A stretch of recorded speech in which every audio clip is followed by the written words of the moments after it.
পঞ্চম পরিচ্ছেদ। ভক্তির উপায়। মাস্টার বিনীতভাবে, ঈশ্বরে কি করে মন হয়?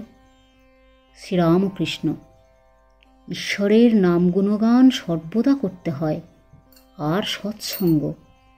ঈশ্বরের ভক্ত বা সাধু এদের কাছে মাঝে মাঝে যেতে হয়। সংসারের ভিতর বা বিষয় কাজের ভিতর রাত দিন থাকলে ঈশ্বরে মন হয় না। মাঝে মাঝে নির্জনে গিয়ে তাঁর চিন্তা করা বড় দরকার। প্রথম অবস্থায় মাঝে মাঝে নির্জন না হলে ঈশ্বরে মন রাখা বড়ই কঠিন। যখন চারা গাছ থাকে তখন তার চারিদিকে বেড়া দিতে হয়। বেড়া না দিলে ছাগল গরুতে খেয়ে ফেলে। ধ্যান করবে মনে, কোণে ও বনে, আর সর্বদা সৎ সৎ বিচার করবে। ঈশ্বরই সৎ কিনা নিত্য বস্তু, আর সব অসৎ কিনা অনিত্য। এই বিচার করতে করতে অনিত্য বস্তু মন থেকে ত্যাগ করবে। মাস্টার বিনীতভাবে, সংসারে কীরকম করে থাকতে হবে? শ্রীরামকৃষ্ণ, সব কাজ করবে কিন্তু মন ঈশ্বরেতে রাখবে। স্ত্রী, পুত্র, বাপ, মা সকলকে নিয়ে থাকবে ও সেবা করবে যেন কত আপনার লোক, কিন্তু মনে জানবে যে তারা তোমার কেউ নয়। বড় মানুষের বাড়ির দাসী সব কাজ করছে, কিন্তু দেশে নিজের বাড়ির দিকে মন পড়ে আছে। আবার সে মনিবে ছেলেদের আপনার ছেলের মতো মানুষ করে, বলে আমার রাম, আমার হরি, কিন্তু মনে বেশ জানে এরা আমার কেউ নয়। কচ্ছপ জলে চড়ে বেড়ায়, কিন্তু তার মন কোথায় পড়ে আছে জানো? আড়ায় পড়ে আছে, যেখানে তার ডিমগুলি আছে। সংসারে সব কর্ম করবে কিন্তু ঈশ্বরে মন ফেলে রাখবে। ঈশ্বরে ভক্তি লাভ না করে যদি সংসার করতে যাও তাহলে আরও জড়িয়ে পড়বে। বিপদ, শোক, তাপ এসবে অধৈর্য হয়ে যাবে, আর যত বিষয় চিন্তা করবে ততই আসক্তি বাড়বে।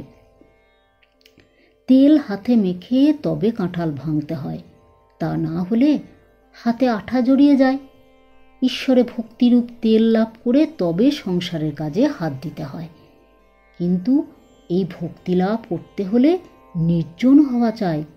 মাখন তুলতে গেলে নির্জনে দই পাততে হয়। দইকে নাড়ানাড়ি করলে দই বসে না। তারপর নির্জনে বসে সব কাজ ফেলে দই মন্থন করতে হয়, তবে মাখন তোলা যায়। আবার দেখো, এই মনে নির্জনে ঈশ্বর চিন্তা করলে জ্ঞান, বৈরাগ্য, ভক্তি লাভ হয়, কিন্তু সংসারে ফেলে রাখলে ওই মন নীচ হয়ে যায়। সংসারে কেবল কামিনী কাঞ্চন চিন্তা। সংসার জল আর মনটি যেন দুধ। যদি জলে ফেলে রাখো তাহলে দুধে জলে মিশে এক হয়ে যায়। খাঁটি দুধ খুঁজে পাওয়া যায় না। দুধকে দই পেতে মাখন তুলে যদি জলে রাখা যায় তাহলে ভাসে। তাই নির্জনে সাধনা দ্বারা আগে জ্ঞান ভক্তিরূপ মাখন লাভ করবে। সেই মাখন সংসার জলে ফেলে রাখলেও মিশবে না, ভেসে থাকবে। সঙ্গে সঙ্গে বিচার করা খুব দরকার। কামিনী কাঞ্চন অনিত্য, ঈশ্বরই একমাত্র বস্তু। টাকায় কি হয়? ভাত হয়, ডাল হয়, কাপড় হয়, থাকবার জায়গা হয়, এই পর্যন্ত। ভগবান লাভ হয় না। তাই টাকা জীবের উদ্দেশ্য হতে পারে না। এর নাম বিচার, বুঝেছ? মাস্টার, আজ্ঞে হাঁ।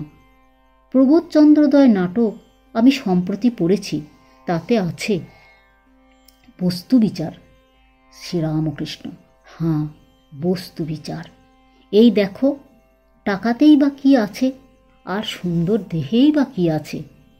বিচার করো, সুন্দরীর দেহেতেও কেবল হাড়, মাংস, চর্বি, মল, মূত্র এইসব আছে। এসব বস্তুতে মানুষ ঈশ্বরকে ছেড়ে কেন মন দেয়, কেন ঈশ্বরকে ভুলে যায়? মাস্টার, ঈশ্বরকে কি দর্শন করা যায়? শ্রীরামকৃষ্ণ, হাঁ, অবশ্য করা যায়। মাঝে মাঝে নির্জনে বাস, তার নাম গুণগান, বস্তু বিচার এইসব উপায় অবলম্বন করতে হয়। মাস্টার, কি অবস্থাতে তাকে দর্শন হয়? শ্রীরামকৃষ্ণ, খুব ব্যাকুল হয়ে কাঁদলে তাকে দেখা যায়। মাঘ ছেলের জন্য লোকে এক খটি কাঁদে, টাকার জন্য লোকে কেঁদে ভাসিয়ে দেয়, কিন্তু ঈশ্বরের জন্য কে কাঁদছে? ডাকার মতো ডাকতে হয়। এই বলিয়া ঠাকুর গান ধরিলেন। ডাক দেখি মন ডাকার মতো, কেমন শ্যামা থাকতে পারে, কেমন শ্যামা থাকতে পারে, কেমন কালী থাকতে পারে। মন যদি একান্ত হও, জবা বিল্ল দল লও, ভক্তি চন্দন মিশাইয়ে মার পদে পুষ্পাঞ্জলি দাও। ব্যাকুলতা হলেই অরুণ উদয় হল, তারপর সূর্য দেখা দিবেন। ব্যাকুলতার পরই ঈশ্বর দর্শন। তিন টান একত্র হলে তবে তিনি দেখা দেন।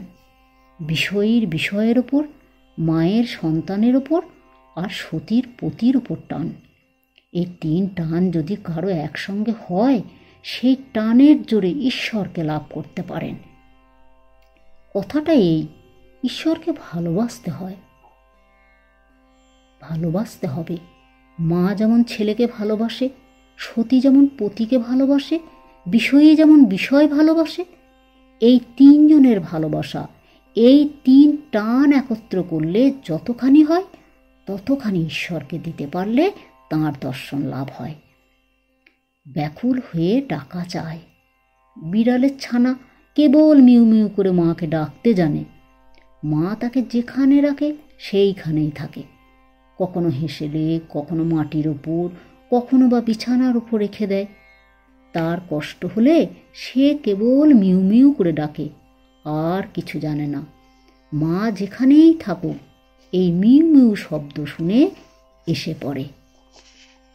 সংসারার নবঘোরে ইয়ঃ কর্ণধার স্বরূপকঃ নমোস্তু রামকৃষ্ণায় তস্मै শ্রীগুরবে নমঃ। জয় ঠাকুর, জয় মা, জয় শান্তি।